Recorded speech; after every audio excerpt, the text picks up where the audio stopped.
안녕하세요. 고경희입니다. 이번 시간에는 HTML5에서 폼 양식을 이용을 해서 상품 주문서를 어떻게 만드는지 그 과정을 간단하게 보여드리도록 하겠습니다. 태그와 스타일시트를 이용을 해서 상품 주문서를 만드는 과정을 보시고 웹 표준이라는 게 어떻게 사용되는지 한번 살펴보시기 바랍니다. 네, 상품 주문서를 위한 문서는 실스 폴더 안에 보시면은요, 5장 안에 order 1.html로 준비가 되어 있습니다. 그 문서를 노트패드로 불러와 보면 현재 아무것도 마련되어 있지 않고요. 본문 안에 h1 태그를 이용을 해서 상품 주문서라는 제목만 표시되어 있습니다. 이 상품 주문서라는 제목 아래에다가 이제 폼 양식을 넣어 볼 건데, 이 폼 양식을 3개의 영역으로 나눠 볼 거예요. 영역을 나눌 때 필드 셋이라는 태그를 이용을 해서 영역을 나누게 되는데요. 영역을 개인정보하고 배송지정보, 주문정보 이렇게 3개의 영역으로 나눠보도록 하겠습니다. 필드 셋을 이용을 해서 필드 셋, 그리고 이 영역은 이 안에서 리젠드라는 태그를 이용을 해서 제목을 붙이게 됩니다. 이렇게 해서 하나의 영역이 만들어져요. 같은 방법으로 나머지 2개 영역도 만들어 보겠습니다. 자, 이렇게 3개 영역이 만들어졌고요. 이렇게 영역이 만들어지면 각 영역 안에 폼 요소들을 넣어 보도록 할게요. 개인정보 안에 들어갈 것은 이름하고 연락처 정도만 넣어 보겠습니다. 자, 이름과 연락처 2개의 항목을 나열할 거기 때문에 ul 태그를 이용을 해 보겠습니다. 그리고 각각은 li 항목을 이용을 하겠죠. 이름을 넣을 li 항목과 연락처를 넣을 li 항목 2개로 나눠볼 것이고요. 이름은 먼저 라벨 태그를 이용을 해서 이름을 붙일 것입니다. 자, 거기에는 input, 잘못 썼네요. input 타입은 텍스트 필드를 이용을 할 것입니다. 그리고 플레이스홀더를 이용을 해서 여백 없이 입력해달라고 쓸 거예요. 그리고 이런 부분은 꼭 써야 되는 필수 필드이기 때문에 required라는 속성도 같이 넣어줄 것입니다. 라벨 태그를 닫아주세요. 라벨 태그는 텍스트하고 사용자가 입력하는 텍스트 필드하고, 그러니까 텍스트랑 필드랑 2개를 하나로 묶어주는 태그입니다.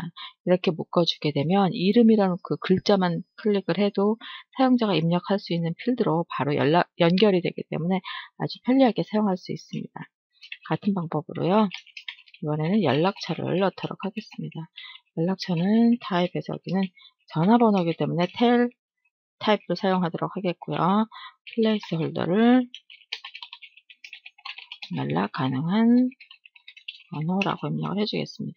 역시 이 부분도 필수 필드예요. 이렇게 해서 개인정보 입력이 모두 끝났습니다. 다음 이제 배송지 정보를 넣어보도록 하겠습니다. 배송지 정보에는 보통 주소하고 집 전화번호하고 그다음에 배송하는 분한테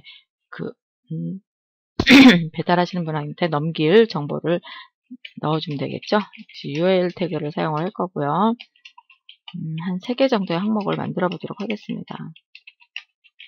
처음에 주소, 집 주소를, 라벨이요. 집 주소를 입력하도록 하겠습니다. 주소는 input type equal 텍스트 필드를 사용을 하는데요. 길이를 길게 보여주기 위해서 한 40 정도로 넣어주고요. 최대 입력할 수 있는 값을 60으로 입력하겠습니다. 그리고 집 주소는 꼭 필요하니까 required라고 지정을 하겠습니다.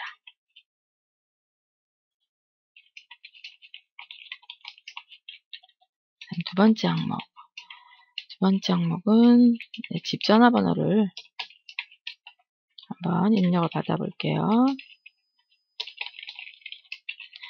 집 전화번호는 이것을 텔로 받아도 되고요. 아니면 텍스트로 받아도 상관없습니다. 텍스트로 받게 되면 하이픈, 이렇게 선이 들어가는 하이픈이 들어갈 것이고, 텔로 받게 되면 그냥 전화번호로 받게 되겠죠. 그냥 텔로 받아보겠습니다. 텔로 받고 이것도 집 전화번호 꼭 적어달라고 required를 할게요. 다음에 또 받을 수 있는 게 필요한 메모. 이 부분은 필요할 경우만 쓰면 되겠죠. 이것은 이제 input 타입이 아니라 input 타입을 쓰게 되면 한 줄짜리 텍스트가 들어가지만 메모는 여러 줄에 걸쳐서 나타나는 거기 때문에 여러 줄에 걸쳐서 텍스트를 입력할 때는 텍스트 에어리어라는 태그를 사용을 하고 텍스트 에어리어가 화면에 나타날 때 가로로 몇 줄을 표시할 것인가 이것은 cols라는 속성을 사용을 합니다. 가로로 40칸 그리고 밑으로 몇 줄 나타낼 건지 지정하는 속성은 rows입니다. 3줄 정도 이렇게 해주고 텍스트 에어리어로 닫습니다. 근데 이 메모는 필요한 사람만 쓸 거기 때문에 required 필수 필드는 아닙니다. 그래서 required 속성을 사용하지 않았어요. 여기까지만 하고 한번 브라우저로 확인을 해볼까요? 실스 폴더에 가서 방금 저장한 오더 1을 보겠습니다. 이름과 연락처, 주소, 전화번호, 메모 같은 경우는 이렇게 3줄로 되어 있고요. 계속 글을 입력하면 더 늘어날 수가 있습니다. 기본으로 이렇게 조절이 가능하기도 합니다. 기본 값은 가로로 40칼럼이고 세로로는 3줄 정도 나타나게끔 제가 이렇게 표시를 해놨습니다. 지금 여기 라벨 여기도 이렇게 들쑥날쑥 되어 있는데 이것도 조절을 할 수 있게끔 나중에 해야 되겠죠. 그리고 앞으로 더 나머지 주문 정보에도 정보를 더 추가해 보도록 하겠습니다. 자, 주문 정보에는 내가 어떤 상품을 선택을 해서 주문을 할 것인지를 선택할 수 있는 항목을 제가 체크박스를 이용을 해서 넣으려고 합니다. 또 여러 개 항목을 나열할 거기 때문에 UL 태그를 사용을 할 거고요. li 항목을 사용을 해서 각 주문 항목들을 표시를 할 겁니다. 여기다가 라벨을 이용을 해서 제가 input 타입을 체크박스로 해서 과테말라 안티구아 이게 커피 이름이거든요. 커피를 선택을 하려고 합니다.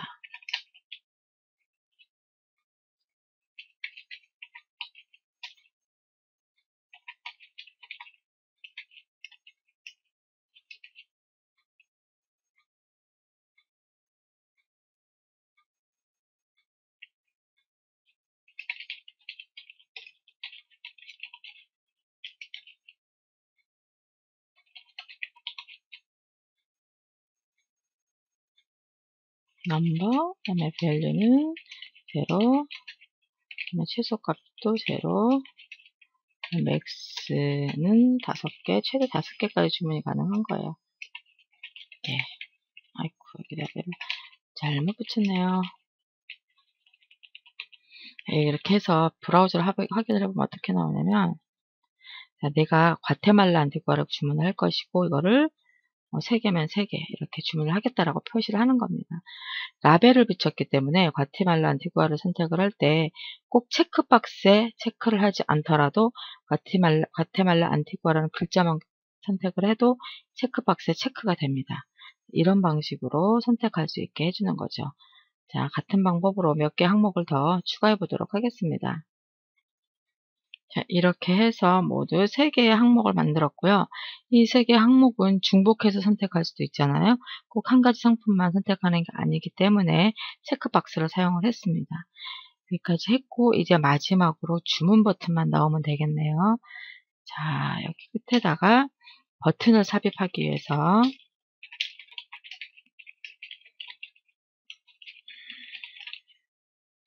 여기는 굳이 라벨 태그가 필요 없겠죠. input 타입은 버튼, submit. submit은 내가 여태까지 입력한 내용을 서버로 전송하라는 뜻입니다. 주문하기. 그 다음에 또 하나의 버튼이 있는데 그것은 reset.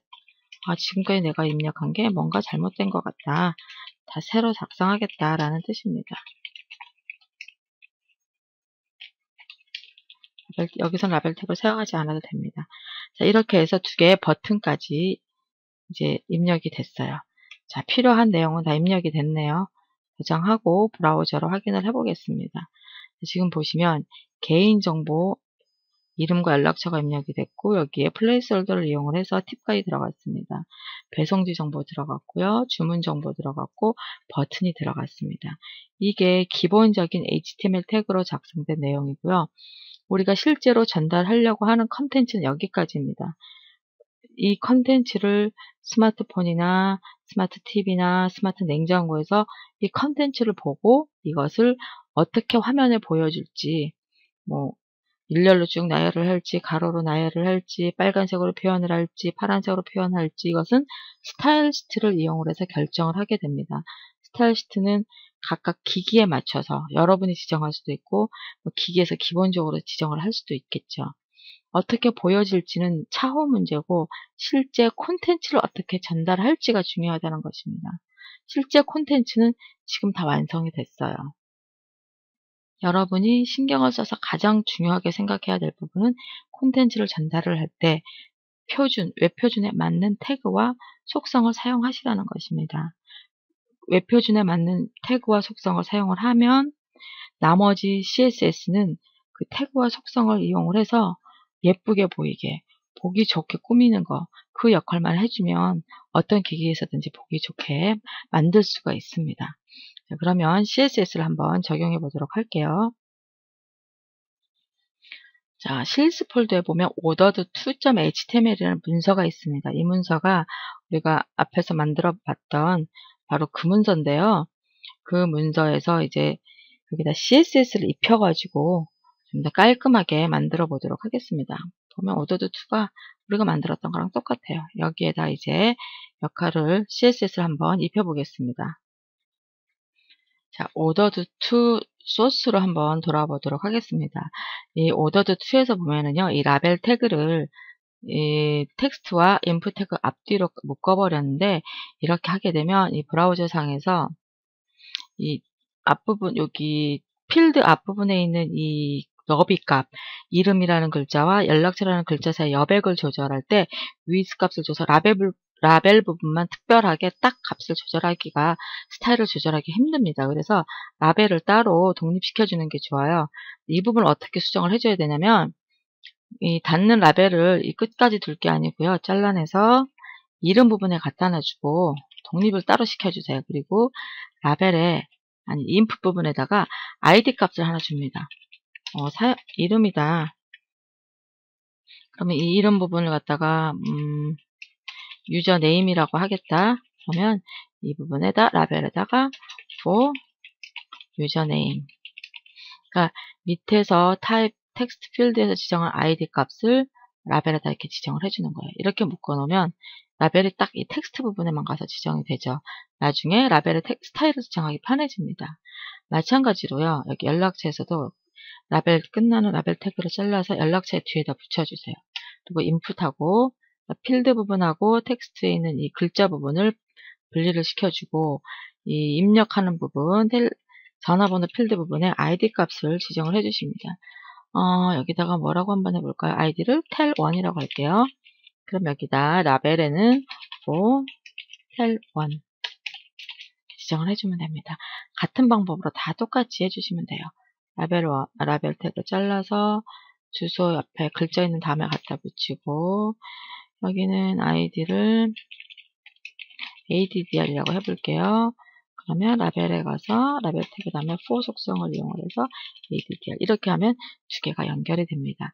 같은 방법으로 나머지 부분도 라벨이 있는 부분을 다 수정을 해 주십시오.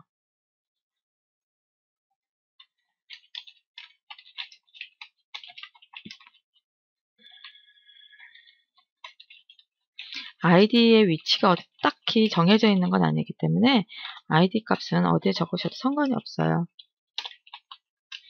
그러니까 뭐 여기서는 지금 타입 다음에 썼는데 여기 맨 뒤에 적으셔도 되고요. 여기 뒤에 적으셔도 되고 어느 위치든지 상관이 없습니다.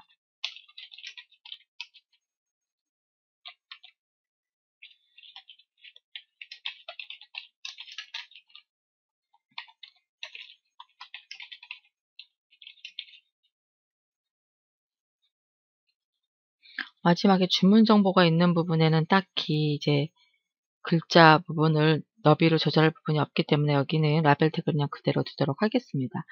저장을 하고요.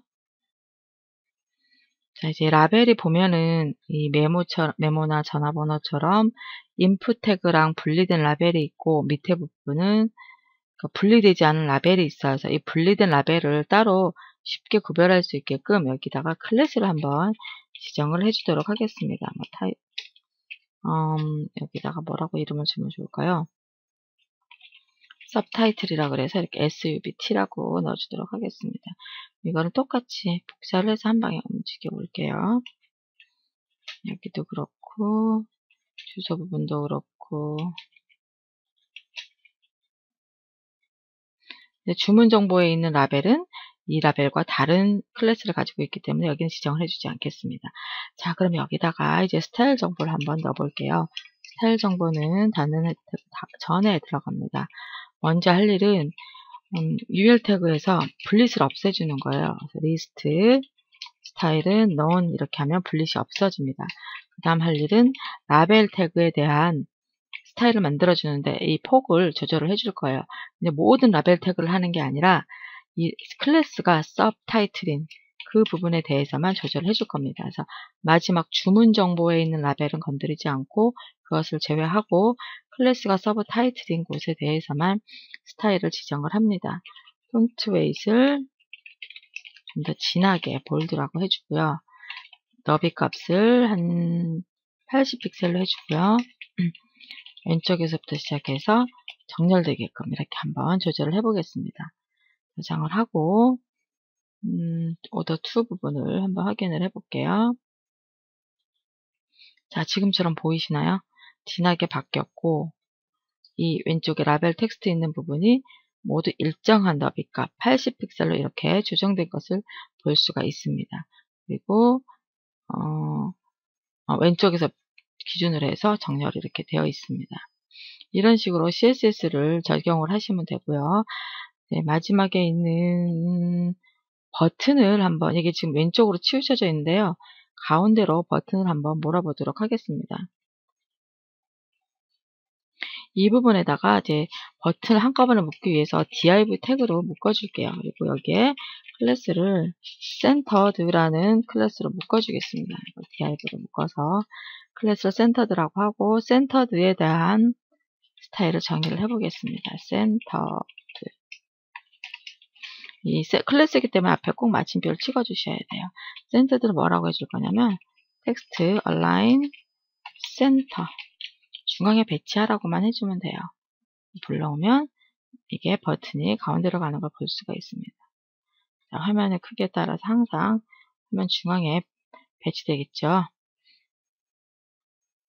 마지막으로 이 필드셋 부분의 스타일을 한번 조절을 해보겠습니다. 필드셋 사이가 너무 바짝 붙어 있어서 필드셋 스타일을 한번 조절을 하고요. 필드셋에 있는 이 제목 부분을 좀 더 진하게 글자를 한번 바꿔보도록 하겠습니다. 자, 필드셋의 간격을 조절하기 위해서 필드셋 해가지고 마진을 15픽셀, 10픽셀 정도로 지정을 해주고요. 필드셋에 있는 리젠드라는 태그 얘는 어떻게 한번 해볼까? 진하게 해주기 위해서 볼드라고 지정을 해보고요. 폰트 사이즈도 조금 키워보겠습니다. 그리고 색상은 퍼플 자주색으로 바꿔보도록 할게요. 그리고 그 각 주문서 안에 각 항목들이 너무 좁았어요. 그거 항목들은 뭘로 나타냈었냐면 li 항목으로 나타났던 거 기억하시죠? 그 항목 사이도 한번 마진 속성을 이용을 해서 마진 바텀이라는 건 아래쪽 여백을 말합니다. 아래쪽에다가 한 10픽셀씩 여백을 한번 줘볼게요. 그리고 한번 불러오겠습니다.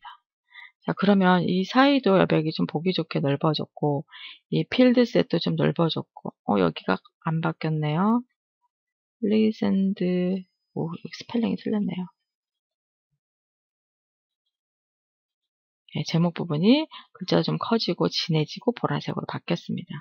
이렇게 처음에는 그냥 단순히 목록에 텍스트와 필드만 있었던 것들이 CSS를 이용을 해서 정렬하는 방법이나 글자 색깔이나 뭐 이런 것들을 바꿔줌으로 해서 좀 더 보기 좋은 상태로 바뀌었습니다.